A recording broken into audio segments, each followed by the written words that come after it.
മുഖ്യമന്ത്രിയുടെ ഭാഷയിൽ പറഞ്ഞാൽ അത് വീട്ടിൽ പോയി പറഞ്ഞാൽ മതി. അത്രേ ഉള്ളൂ.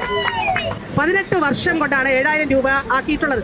ഈ 18 വർഷത്തിൽ 13 വർഷവും കേരളം ഭരിച്ചത് ഇടത് ഗവൺമെന്റ് ആയിരുന്നു എന്നുള്ള കാര്യം ആരും മറക്കരുത്. 5 വർഷവും, ആദ്യം 3 വർഷം അച്യുതാനന്ദൻ ഗവൺമെന്റ്, അത് കഴിഞ്ഞ് 5 വർഷം ഉമ്മൻചാണ്ടി ഗവൺമെന്റ്, പിന്നീട് വന്ന 10 വർഷം. അപ്പൊ 18 വർഷത്തിൽ 15 വർഷവും ഭരിച്ച ഇടതു മുന്നണിക്ക് എത്രയാണ് വർദ്ധിപ്പിക്കാൻ പറ്റിയത്? 10 വർഷം കൊണ്ട് 10,000 പോലും ബാക്കിയില്ലല്ലോ. ഒരു വർഷം 1000 രൂപ വെച്ച് പോലും ബാക്കിയില്ലല്ലോ. ഈ 7000 രൂപയ്ക്ക് മാനദണ്ഡം ഉണ്ടായിരുന്നല്ലോ. അപ്പൊ ഇത് ഈ തരത്തിൽ ഇങ്ങനെ സംസാരിക്കുന്നത് ആർക്ക് വേണ്ടിയിട്ടാണ് നമ്മൾ പരിശോധിക്കണം. ഒറ്റ കാര്യമേ ഉള്ളൂ, ഏത് ഗവൺമെന്റ് ഭരിക്കുന്നു എന്നുള്ളതല്ല, മറിച്ച് പണിയെടുത്താൽ തൊഴിലാളിക്ക് കൂലി കൊടുക്കാൻ തയ്യാറാകണം. കൂലി കൊടുക്കാതിരുന്നിട്ട് ന്യായം പറയുകയും അങ്ങനെ എലിയ പ്രസവിക്കാൻ നടക്കുകയും ചെയ്യുന്ന ആളുകള് മുൻ മുഖ്യമന്ത്രിയുടെ ഭാഷയിൽ പറഞ്ഞാൽ അത് വീട്ടിൽ പോയി പറഞ്ഞാൽ മതി. അത്രേ ഉള്ളൂ. നമുക്ക് മാതൃക നമ്മുടെ മുഖ്യമന്ത്രിയാ, അദ്ദേഹം പറഞ്ഞിരിക്കുന്നത് അങ്ങനെയുള്ള ഒരു വീട്ടിൽ പോയിരിക്കുന്നത്. അത് മാത്രമേ അതിന് മറുപടി ഉള്ളൂ. എന്തായാലും കേരള സമൂഹം അതിനെ പുച്ഛിച്ച് തള്ളിയിരിക്കുന്നു.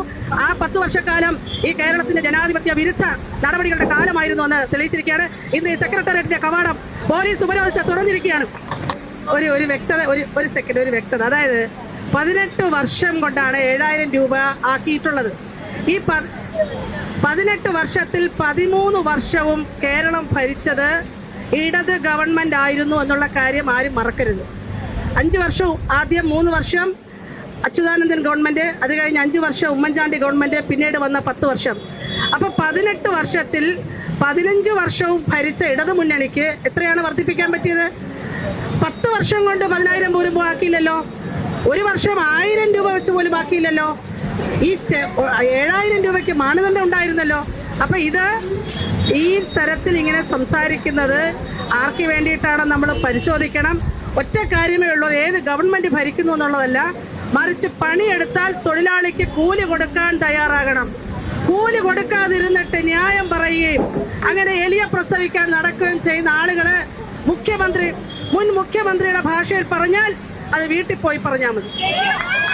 അത്രേ ഉള്ളൂ. നമുക്ക് മാതൃക നമ്മുടെ മുഖ്യമന്ത്രിയാ, അദ്ദേഹം പറഞ്ഞിരിക്കുന്നത് അങ്ങനെയുള്ള ഒരു വീട്ടിൽ പോയിരിക്കുന്നത്. അത് മാത്രമേ അതിന് മറുപടി ഉള്ളൂ.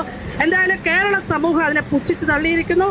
ആ 10 വർഷക്കാലം ഈ കേരളത്തിന്റെ ജനാധിപത്യ വിരുദ്ധ നടപടികളുടെ കാലമായിരുന്നു എന്ന് തെളിയിച്ചിരിക്കുകയാണ്. ഇന്ന് ഈ സെക്രട്ടേറിയറ്റിന്റെ കവാടം പോലീസ് ഉപരോധിച്ച് തുറന്നിരിക്കുകയാണ്. മിനി പറഞ്ഞല്ലോ, മല എലിയെ പ്രസവിച്ചതുപോലെ ഇവിടുത്തെ ഈ കേരളത്തിലെ ഏറ്റവും തലമുതിർന്ന ഇവിടുത്തെ ധനകാര്യ വകുപ്പ് കൈകാര്യം ചെയ്തുകൊണ്ടിരുന്ന മന്ത്രിയാണ് പറയുന്നത്. ഇതുപോലെ ഔചിത്യമില്ലാതെ സംസാരിച്ച് ഈ സമരത്തെ ഇല്ലായ്മ ചെയ്യാൻ വേണ്ടിയിട്ട് നടത്തിയ ശ്രമങ്ങൾ, അതിന്റെ ഫലമാണ് ഈ തെരഞ്ഞെടുപ്പ് ഫലം എന്ന് പറയുന്നത്. പ്രസവം എന്ന് പറയുന്നത് വേദനയുള്ളതാണ്. അത് എലിയെ പ്രസവിച്ചാലും പുലിയെ പ്രസവിക്കാൻ ഇവർക്ക് 9 മാസം ഞങ്ങൾ സമയം കൊടുത്തു. എന്തുകൊണ്ട് ആ പ്രസവ വേദന ഏറ്റെടുക്കാൻ തയ്യാറായില്ല?